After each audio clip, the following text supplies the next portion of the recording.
Hey everybody, I'm coming at you with another beauty chat video today. Thank you so much for the wonderful response to the first one. It was so much fun after posting the video, going through and looking at your comments and seeing your feedback on the different things I was talking about. And I just think it's fun to sit down and do kind of a loose, random, casual video like this. Life update here at the beginning. I have a meetup coming up, and it's coming up very, very soon. April 15th, 1 to 3 p.m. at the Macy in Carbondale, Illinois. I'm sorry about the short notice on this, but if you can make it, if you're in the area, if you're in the general region and can come on by, I would love the chance to get to chat with you and just thank you for watching and get to hang out. Again, that is April 15th, 1 to 3 p.m. at the Macy's. We're talking the cosmetics area of Macy's in Carbondale. So thank you so much. My girl Tammy setting me up on this one. I really appreciate it. Here's another thing to talk about. My spring cleaning that I said I was going to do in the last video.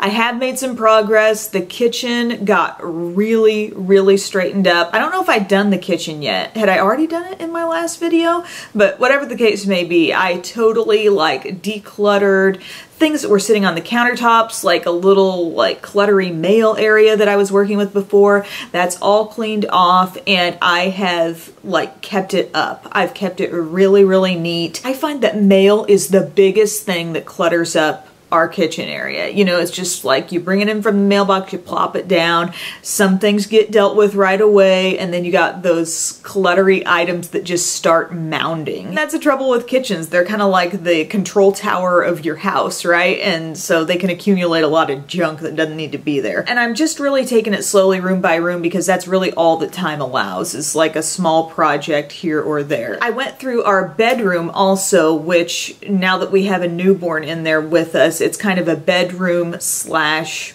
newborn room. You know, we've got a diaper changing area. We've got a lot of her clothes down there just because it's convenient and handy for them to be there right now. And so I went through that room also, and I just cleared out a lot of stuff. Another thing I wanted to update you on is our plated meals. And this is not sponsored. I know a lot of people talk about these meal delivery, ingredient delivery services, and they are sponsored, but this is not. This is just something Tyler actually brought it up because some dudes that he's friends with were talking about it and they really liked it. But plated is sort of along the lines of like HelloFresh and Blue Apron and those types of things. And we just went with plated because the guys he was talking with had used it and they had all these different recipes they really liked from it and had just had really good experiences. So we have now gone through 4 different meals and 1 dessert. We had like a s'mores pizza or something like that. It was so good. But I posted pictures on Instagram recently and I just wanted to update you on that. That has been going really well. We get our boxes every Tuesday, and then there's 2 meals that we can make for that week. And I don't know that it's a service that necessarily everyone would love a whole lot, but if you're trying to get into cooking a little bit more, maybe learn a little bit more, and also if you're a little confined on time, just having the time to, you know, find the recipe, go out and shop for the ingredients and do all that stuff, it's just really handy for it to just come to your doorstep, and you'll end up trying some things, chances are, that you wouldn't have thought of before, like the teriyaki salmon tacos and the shepherd's pie and just different things that I had never made before that I now really love. And even if I don't get the plated recipe for that in the future, I still have the recipe and I can go out and, you know, get my own ingredients if I want to make a big batch of something. So that's basically my life update right now. Still trying to just survive life with a 2-year-old and a nearly 3-month-old right now. And we did have Eve's doctor's appointment, and I think I'm going to do like a 2 to 3 month postpartum and baby update over on the vlog channel, but she did really well at her 2-month appointment and she got her shots. She did not like the shots, as most babies don't, but she really handled all the poking and prodding quite well, so I was proud of her. But here are the hot topics that I wanted to talk about. I don't know if you saw my last video like this that I did, but I think it's just kind of fun to talk about things that are a little bit loosely related to makeup and, you know, that you might have an opinion on. I certainly do. First one, do you think brands are only marketing to 20-somethings and under? I mean, in the world of social media, I feel like that's kind of what's happening. I feel like a whole core of women is getting, I don't know, kind of left out of based on what's being advertised. You know, like you scroll through your Instagram account and it's like, what brand is centering in on a 30 something or a 40 something or, you know, 50, 60, 70, 80, 90 something. Do you feel like a big chunk of makeup wearing women is kind of getting left out of the whole situation here? I think social media has made it more that way. And I know it's more that younger people are using Instagram and Snapchat and all this stuff. But it does leave me a little bit baffled because I think there are more people of all ages getting involved in social media every day. And I just feel like there are so many makeup wearing women out there who probably don't feel represented by what they're seeing advertised. And when you see like the promotional trips where a brand sends a bunch of influencers, you know, on a trip to some tropical destination and whatever, you know,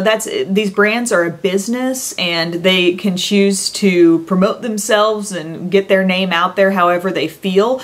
But wouldn't it be kind of cool if a brand sent like a bunch of 40 and 50 something bloggers and vloggers out there and really put the spotlight on how great they are? I don't know. I think that would be kind of awesome, actually. Not that I think the younger crowd should be neglected from that kind of thing, but it's like, what if you broadened it out or just mixed it up a little bit? Wouldn't that be nice? Okay, next topic. Does anyone else feel like they are addicted to wearing false lashes? Because I think it could be a true addiction. You see yourself with the false lashes on. You see what it does for your face. You know, if you like the glamorous, really, you know, glammed up look, or even if you are into wearing a more subtle pair of false lashes and it just does a lot for your look, you really get used to it and you start to want that every time, and then it's like mascara alone just can't do it for you anymore. Now, I'm in a situation a lot of days around here where mascara just has to do it for me because of time, and you know, I just got to put something on real quick and that needs to be it. And that's okay because I've got plenty of mascaras that I am satisfied with. But it's like if I had just my total choice of sitting down and deciding this is what I'm going to do every day, like I so love the look of false lashes. And then if you're a person who wears them all the time, do you feel like people's reactions to you change when you're not wearing them? It's almost like the reaction you get if, let's say, you wear makeup all the time and then you don't wear makeup. And it's like, oh, are you tired? Are you sick? Like, no, I'm just not wearing makeup, or I just didn't put on the false lashes today. I've even seen comments on videos where I'm not wearing false lashes and it's like, I can really tell you're not wearing the false lashes today. But I think in the eye of the person who's putting them on every day, it's like, I think you can be legitimately addicted to them and addicted to the look that they give you. And I'm really excited to be using my little lash boosting thing that I got from Rodan and Fields and see if that actually makes a difference in my natural lashes, because I like big lashes and I think it'd be great if my own lashes got super, you know, voluminous and long and wonderful. But, you know, I'm wearing them today. I love my lashes. What can I say? Next topic here, and you might be thinking like, Emily, where the heck are you coming up with this stuff? Like these random topics. This is what like floats through my mind as I'm nursing my child or, you know, decluttering my kitchen or whatever. And I think about this stuff and then I put it on my phone. Is anyone still applying foundation with their hands?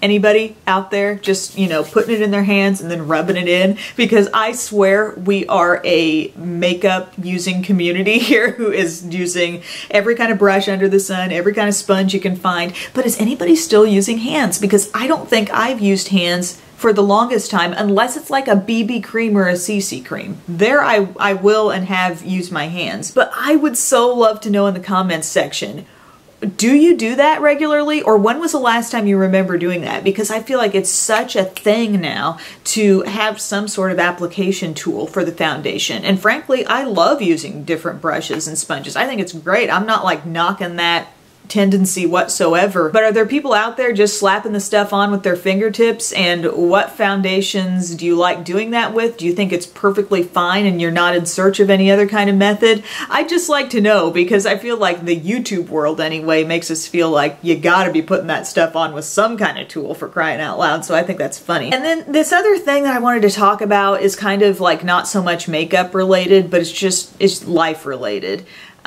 Being super active on social media versus being really present in your everyday life, the life that you are living in your home or at your job or wherever it is. Like, how do you balance? Because I feel like I struggle with that. I want to be really active. I want to be pulling out Snapchat every 5 seconds and showing this cute thing or that random thing or just talking and connecting. But at the same time, like, I've made it my mantra in life basically to be present. You know, look at the situation you're in, look at the people you're surrounded by, and make sure you are all in with that particular time. And I think that's really important. And when we're looking at dealing with young kids, our loved ones, our friends, you know, I really do think it's important to be all there and not constantly seeing all of these special moments through, you know, the camera on your phone. I think that's really key. But yet I still have this pull, and I think a lot of it relates to what I do for a living, you know, what I'm doing here on YouTube.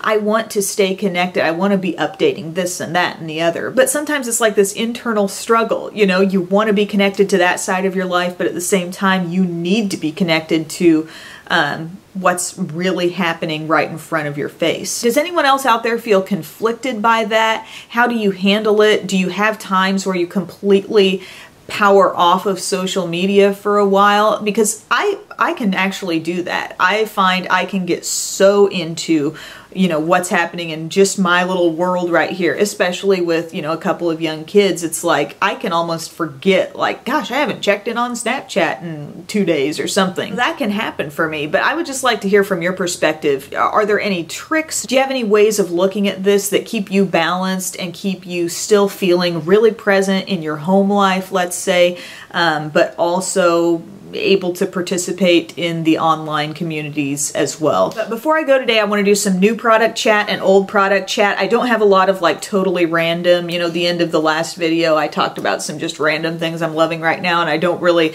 like have things that I can think of. I mean, the Bose speaker is still like the best thing in my life. New stuff, Benefit has put out several new product launches, Hula Light being one, the Dandelion Twinkle, and I also have the Hula Quickie Contour Stick. And so I've been playing with these a little bit. I thought I'd give you some quick feedback on them. The Quickie Contour Stick, beautiful golden packaging here, by the way. It's going to twist up and it feels really smooth. It feels like there's actually a decent amount of moisture in this product because it glides so easily on the skin. That being said, it's surprising how quickly I think you need to blend it in because it sets kind of fast. Like if you want to just mark up your whole face with this, you've got to be quick blending it in. So I have found I prefer to go just section by section, like put one little streak there, then blend it in with my brush and then move on and blend as I go. But still, this isn't my favorite like cream contouring product. I really like Milani's little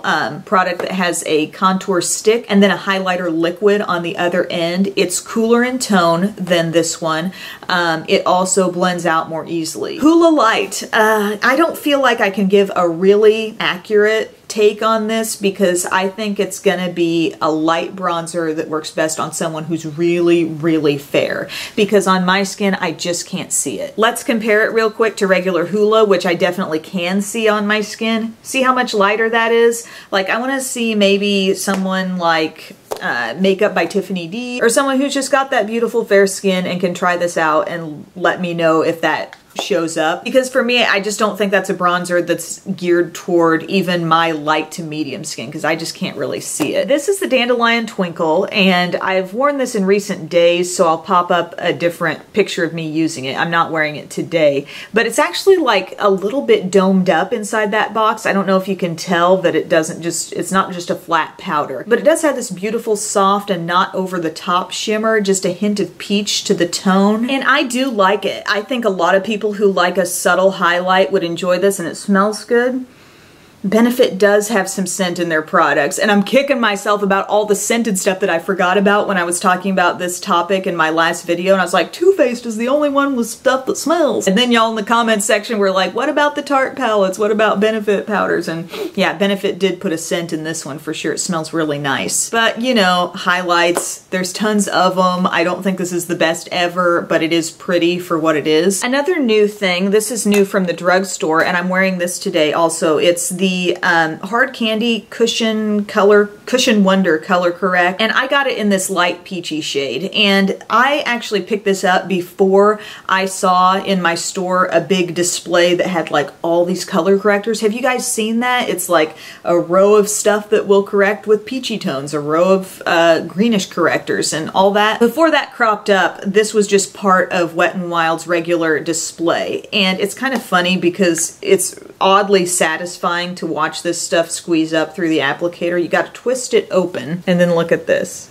Watch it. Woo! There's the product coming up. And I just dabbed that on my under eye. That's all I'm wearing besides the fact that I set it with some powder also. So it is kind of thin. It's got a good amount of peachy color happening there. I kind of like it, but I'm going to have to use it a little bit more to give you a more solid take. But just letting you know that's out there. I remember a time when you could only find like one peachy type concealer from the drugstore, and it was the Pixie Correction Concentrate, and now all these things, all these color correcting items are popping up. Makeup Forever has a bunch of new things. One that I wanted to mention is their lip booster, and it's kind of like a lip serum liquid type lip balm. They've got two. One is just clear and one has a rosy tint, and it's really just a tint. You know, it doesn't give a ton of color to your lips, but it's pretty and it feels so good. It is like liquefied lip balm. It really smooths out your lips. This shade in particular, the one that does have a little bit of tint, I've worn this stuff just on its own around the house and I really like it. So far the time frame that I've worn it has been just kind of like helping out moderately dry lips. I haven't used it on ultra chapped lips yet,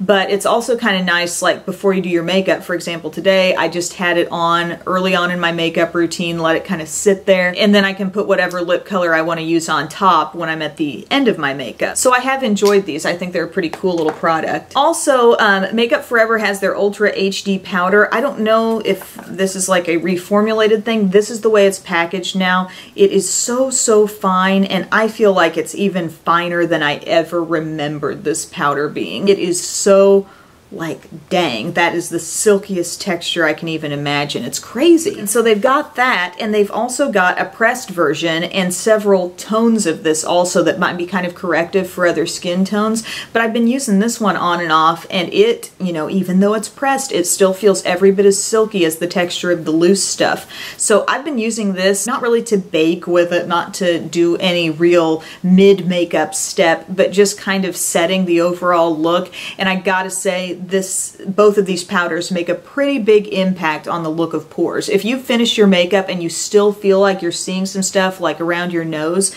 and then you put this powder on, I think it does make a difference. My lip product today is something that's new to me. It's from Besame, and it's their lip gloss. So it's called Sweetheart Glaze, Luminous Lip Protectant and Moisturizer, and I have it in the shade Grape, and I also got a more neutral color as well.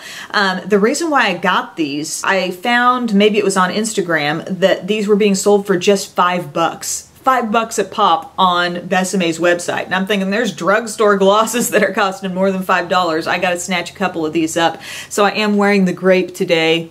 Look at that beautiful berry gloss. It is a little bit tacky. Some people might find this to be borderline sticky. I don't mind it too much because I think it's got enough cling to my lips that it's not gonna drift, and it's just not annoying to me. But I got a few other Besame things that may find their way into another video just all about that. But I do like to balance my chat about what's new with what's old. I pulled out another brow product I'm trying to use up. I've got so many brow things, and I can use them up because I've gone through a lot, but there's a lot still. And this one's from e.l.f. and this is not a bad brow product whatsoever. It's not quite as fine as a Brow Wiz or a Micro Brow or something like that, but it is a retractable pencil and then your spoolie wand on the other end. And the shade, I wish I could tell you, but everything's worn off of this. But this is one of the lighter tones. It's kind of a taupey color, and so that's what I used in my brows today. Oh wait, it is called taupe. It's on the sticker on the end. And then I have this Glossier Boy Brow that I've had in my collection for a while in the shade Brown. And this is just a teensy brush. It's like the size of Benefit Gimme Brow. And I brushed that through, and I don't know that it has maybe the same hold as the Gimme Brow, but it offers a lot of color and a lot of, like, I don't know, an additional look of thickness to the brows. I think a person with more sparse brow hair would really see an impact out of something like this. Other kind of rediscovered stuff that I've plucked from my collection, when I went through, I've been slowly decluttering some stuff, and I found I needed to get rid of a lot of ColourPop blushes because they were dry, but some were then totally not dry, and I had them for around the same amount of time, so that was kind of weird. But one that's really going strong still is this shade called Fox, and it's a really pretty, like, I think it's a matte coral type shade, so I'm wearing that today. And then all of my highlights seem to still be in really good shape. They just seem to have a little softer texture than the blushes do. And this one is called Lunch Money, and it reminds me a lot of Mary Luminizer. So I've got both of those on my cheeks today, and a rediscovered powder that I do love. I think this is a wonderful powder foundation texture. It's Benefit's Hello Flawless. Ooh, this feels so soft and creamy, and I've got it in the shade Petal. It's just a hair dark for me right now. I think this summer it's going to be like on point perfect, but for right now, when I set my under eyes with something lighter, I'll kind of use this powder a little bit more on the perimeter, you know, where maybe I don't want as bright of a powder all over my face. So anyway, that one feels so good, so rich and creamy. I know tons of people love that powder, but it is like legit really good. But that's it for this edition of my beauty chat. I thank you so much for taking the time to tune in for these videos. I just think it's a nice way to offer a little something different on my channel in the midst of, you know, quick reviews and more focused type makeup stuff. This is a lot of fun for me. So I'm glad you're enjoying it also, and I'll see you soon. Bye.